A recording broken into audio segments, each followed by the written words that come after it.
Uh-huh. Yeah. Who are you? What do you want? All you have to do is die in the name of Baphomet. Have faith, you can do it. Don't you dare, get away from them. Oh. Sosiel going all barbarian and rushing into battle.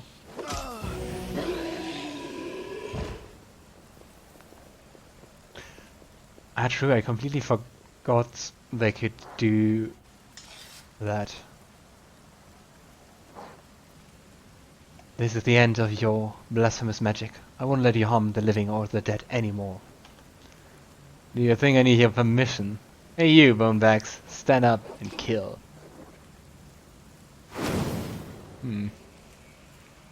If it's just one? No. Oh, they'll regret this. Okay, since he also has just one hit point, I think maybe something is just wrong with this version of the game. Because it updated I think 2 days ago or 1 day ago. Well, guess fighting is at least today very easy. If you hit. Haha. I surrender, stop, I give up, don't hit me. The young man in black robes throws his hands up in a dramatic gesture. You damned rat, how dare you! Suddenly, Sosiel becomes a totally different person. The artist's delicate hands clench into fists, while his voice comes out as a menacing roar. He leaps at the necromancer and breaks his nose with a single blow. You scumbag, I remember you. You came to our temple, begging for healing just a month ago. We fed you. We shared our table with you and took you in. Then I don't even know what I'm going to do to you. Stop it, I surrender, you're... Sosiel ignores the necromancer's cries of pain, punching him right in the teeth. The necromancer spits blood, but continues fighting past the wild blows to his increasingly bruised and busted face. You priest of Shelyn, I've surrendered, so you have to spare my life. Your goddess demands it. Do you two know each other?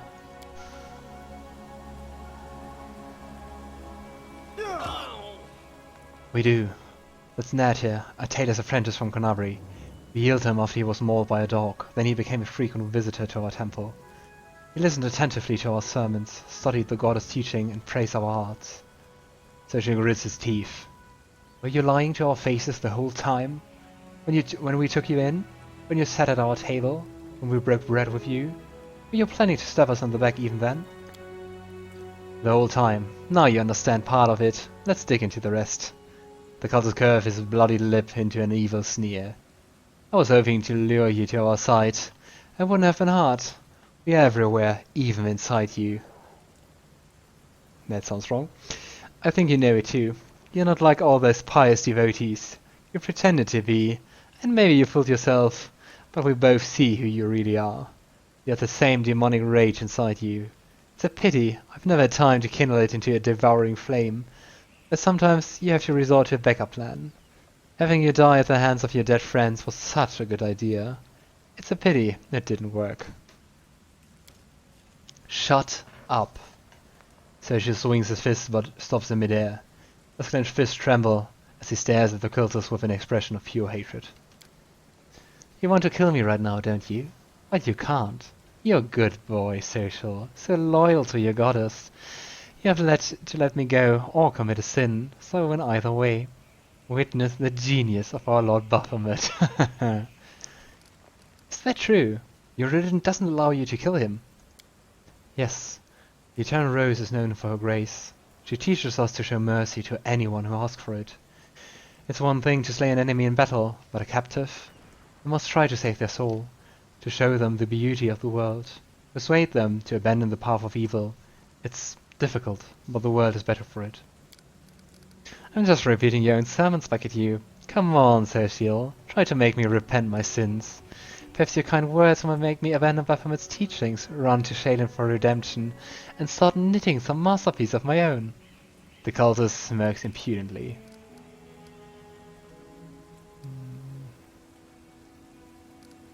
I mean, that's a pretty harsh thing to have to follow.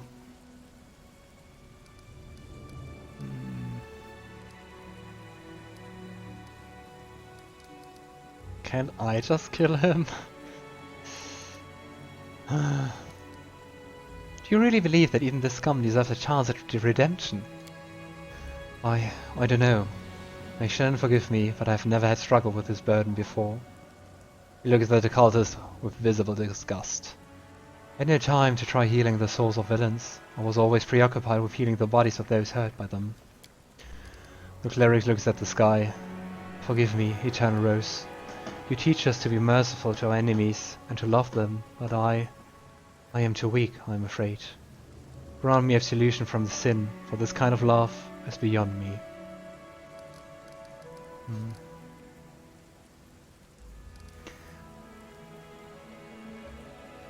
As a Death Knot follower, stop, Sosiel. It's not worth breaking your goddess vows because of filth like him.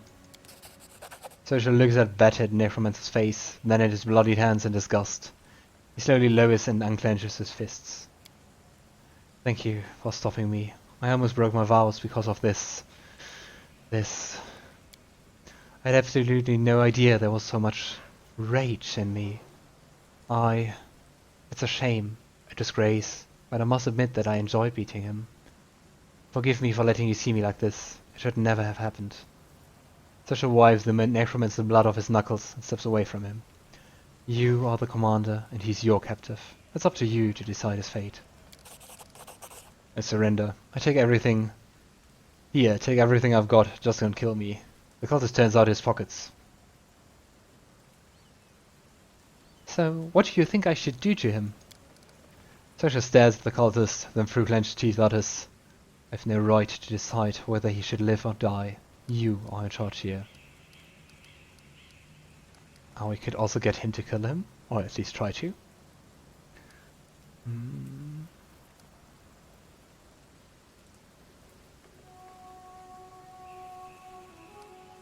I mean, he's absolutely not repenting, so... And try to kill our whole city. Logan doesn't have a problem with condemning people to death for bad if he doesn't think they are redeemable. Then I condemn him to death. His sentence will be carried out immediately. No, please, listen, You silence the necromancer forever with a single, well-aimed blow.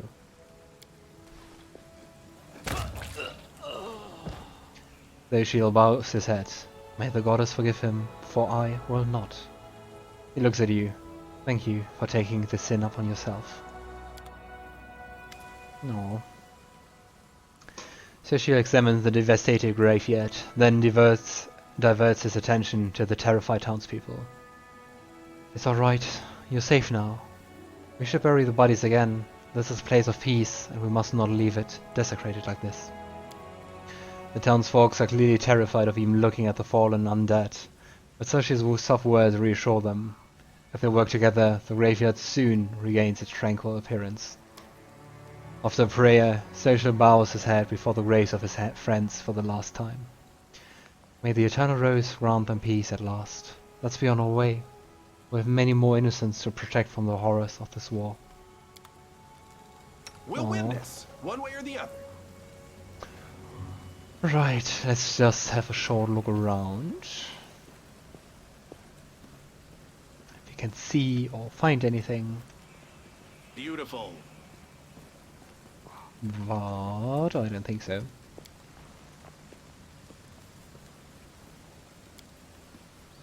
Huh? Ah, it was just me.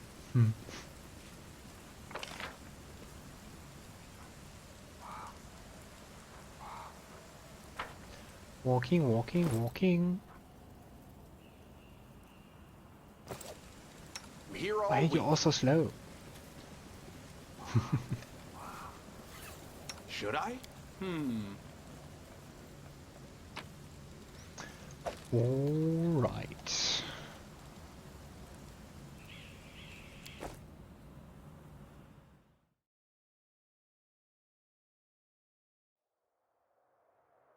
Right. Yeah, as for this game as well, I got a new microphone. I hope it's sounding nicer and better. If you notice anything off about like specific volumes, if something's too loud or too quiet, just notice me and I can change it. Okay. Yeah, I think our next location is a random encounter.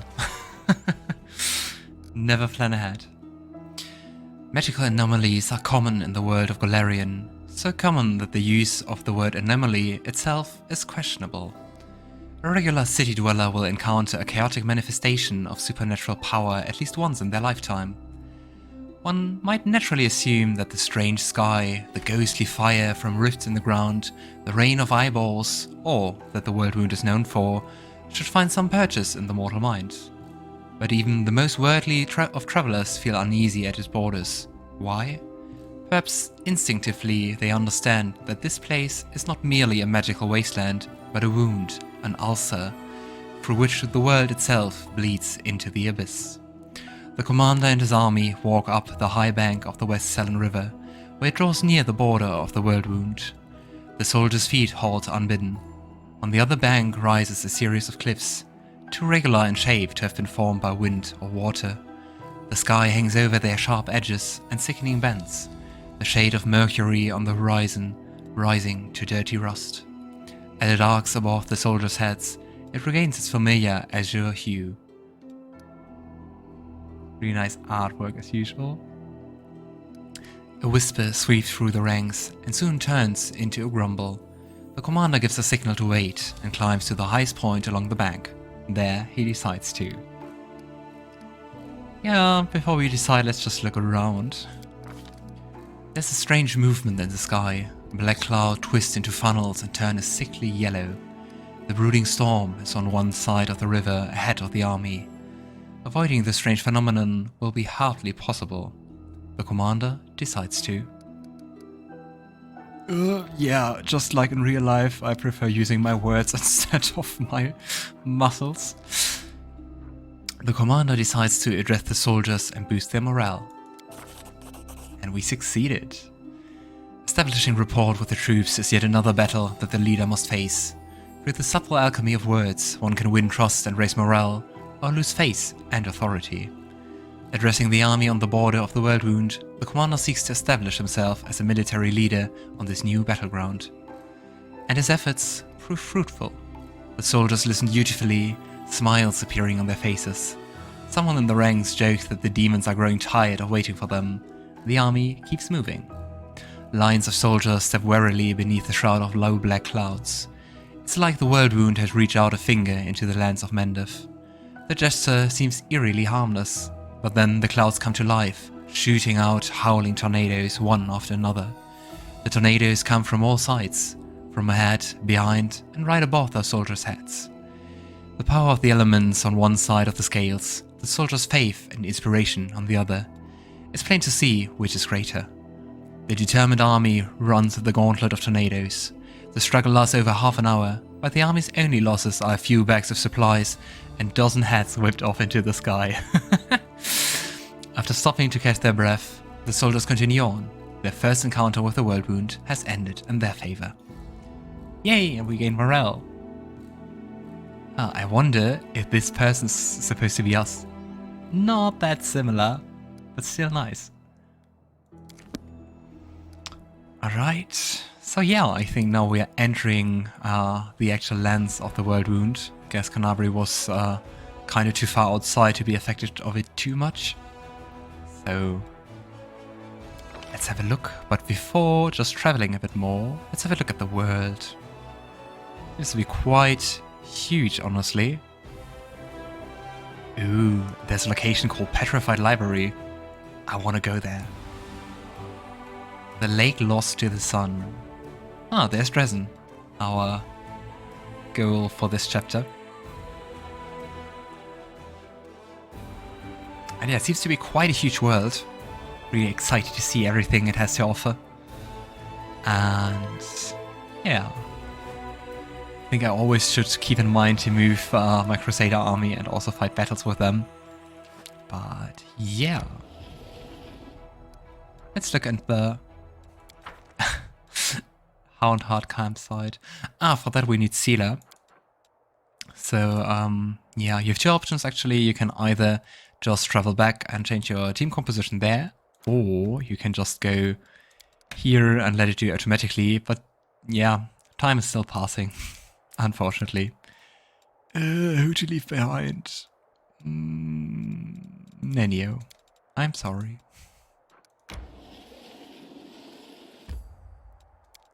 And let's have a look.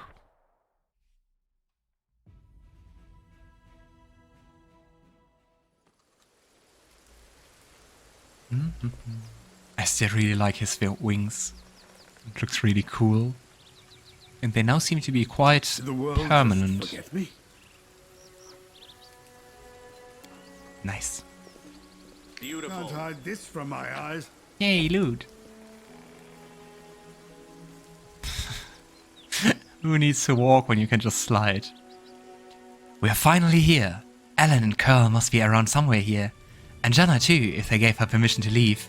Ah, there they are.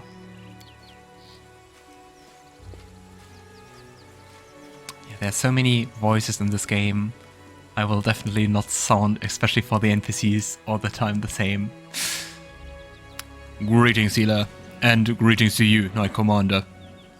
Ellen puts his hand behind his back and bows slightly. Then he casts an inquisitive glance at you. He seems less friendly than he was the day you met at the Defender's Heart. Jana puts her hand on her hips. She looks even more dashing than usual. Alan is feeling a little shy. He thought he asked for help from a couple of nobodies like us, but now you've turned into the saviors of the Kenabres, knights of the Fifth Crusade, marked by Iomedae's blessing. And you still came to help him dig through the pile of junk. Seelah frowns a little. Let's not talk about it. I assure you, I'm the same Seelah, your friend from the League of the Cart, and we came here to help you look for Alan's ring. By the way, where's Curl? He didn't come with us. He said an old wound was acting up. Alright, my friends. Since we're here, let's finish this mission quickly. Distracted by the shadow. I really don't feel comfortable bothering the Knight Commander with my personal problems. What does the ring look like, and where should we look for it? The last time I saw the ring, it was with my things in my traveling chest. Now the camp's in total disarray. I don't know how we'll ever find it. The ring is made of a shiny metal, with a deep blue-green jewel. You can't miss it. Master Derek is not just a jeweler, he's an artist. There's no mistaking one of his creations. A trinket worth several months' pay, Alan. The rules on the surface are insane. You should give your girls fried rats like we do. You save yourself a lot of trouble. Fried rats. But it seems to be like a special treat, doesn't it? Oh well. Is there something wrong, Alan? Am I making you nervous? The young knight is obviously embarrassed. I apologize. Jana's right. Much has changed since we met in Kenabres. Some things for the better, some not at all. He stops short, apparently unwilling to elaborate. Alright then, yeah, I think off we go. John and I will look around the northern side. We'll see you when we find something, or when we give up trying.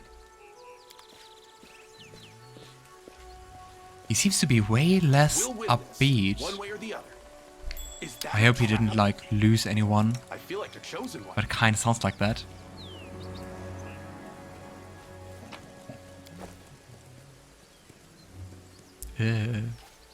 Let's see what we can do. Getting confused. I don't know. Should we try to hunt some deer? Do they drop like something for cooking? Oh, it's so bloody. Yeah, but we actually get corrupted animal meat. My favorite.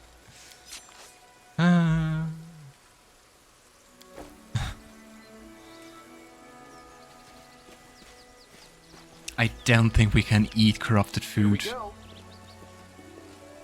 What's quite interesting is those they're neutral, so we could attack them.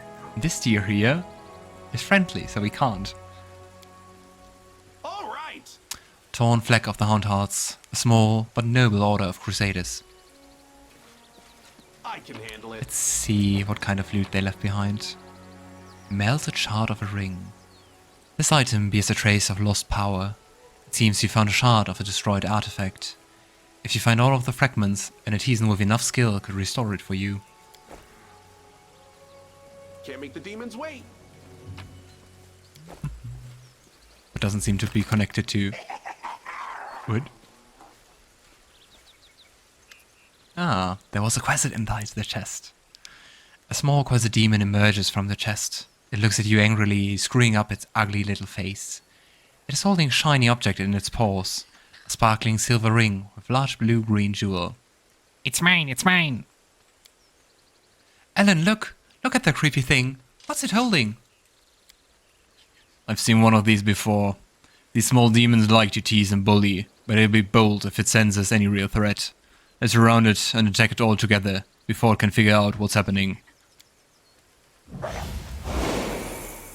Oh.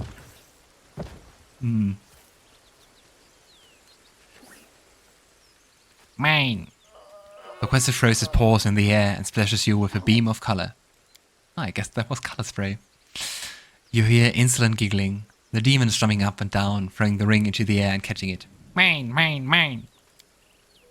Alan, Janna! Seelah glances at her friends, then turns to you. They are right. They come round soon. Quickly, Logan Aldori. Let's catch this little rascal before it runs off with the ring. Oh, I was kinda expecting a fight to start. Here we Can't go I again. just target you? I don't know. Whatever Throw some kind of fireballs or damage something. be ready. No, I can't attack it. I think I have to chase it first. Quickly, follow that wretch. He can't have gone far. Mine. The ring is mine. Yeah. You can't catch me, silly weak elf.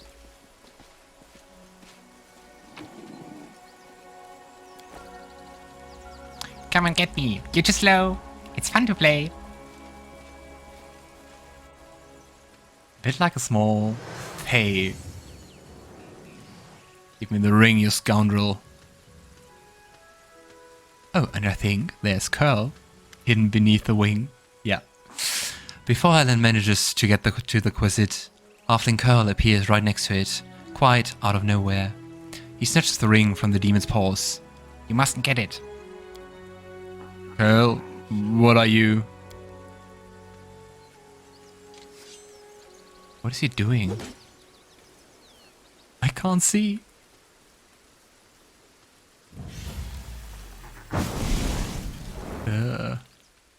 Thrusting herself between Ellen and Curl, Seelah barely manages to absorb the blow aimed at the halfling.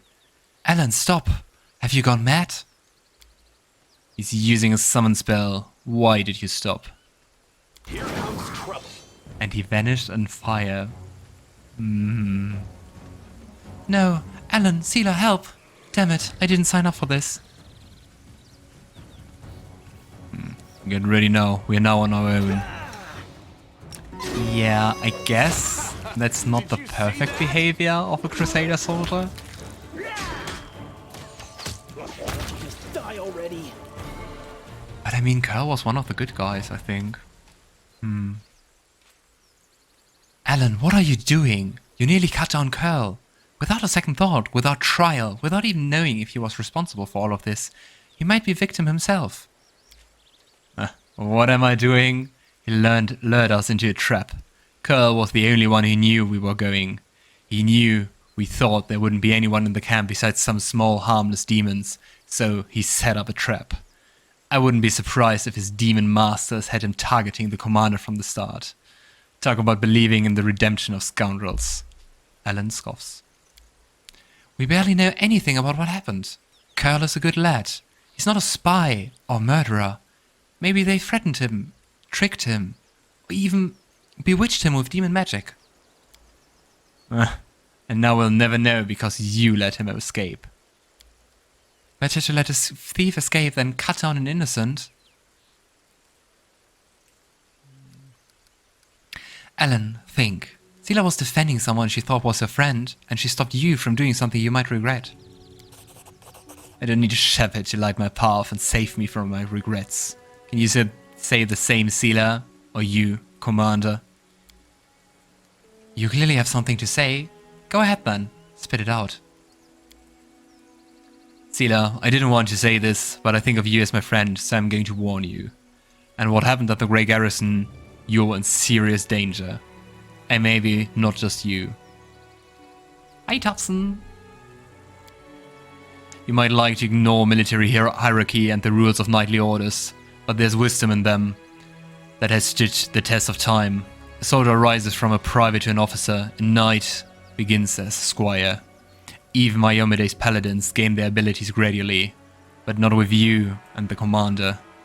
You were granted incredible powers, far surpassing seasoned paladins with experience and skill far beyond your years. You received this gift at just the right moment, and saved a lot of lives across Mendeth. That's a great deed that will be remembered for ages to come. Hi there, other raiders. Nice to see you all. I hope you enjoyed the stream. And thank you, Topson. But what happened next was wrong. They began to worship you.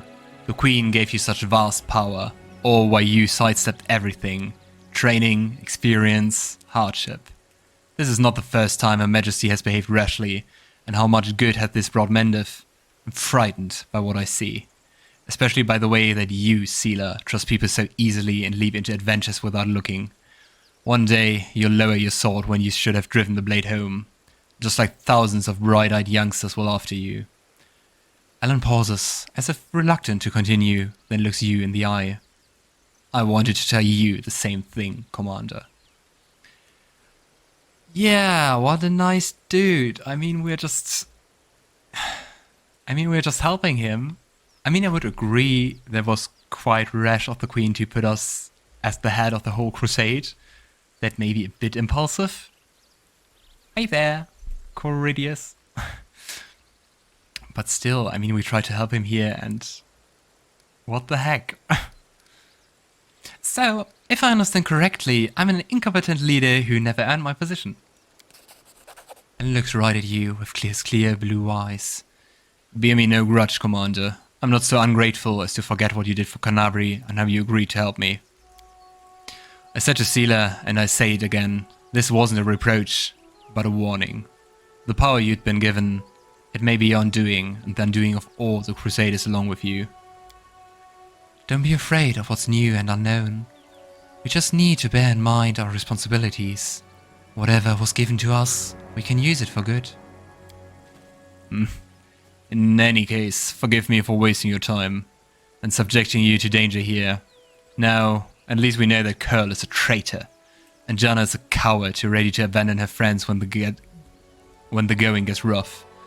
I hope we all learn a lesson from these mistakes. As for the blasted ring, to hell with it. Kiana won't love me solely for the gifts I bring her. Alan makes no attempt to conceal his disappointment. Nodding goodbye, he lowers his head and walks away.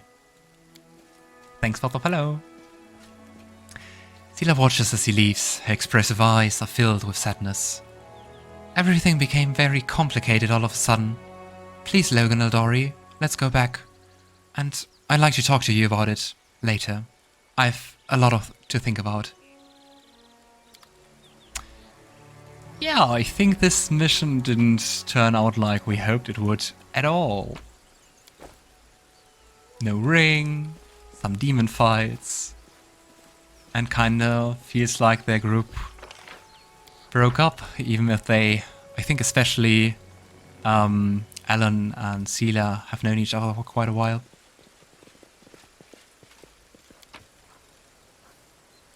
Some demonic hearts. Some more corrupted animal meat. I'm wondering if you can cook something with that. Or I mean, maybe not if you can, but more like if you should.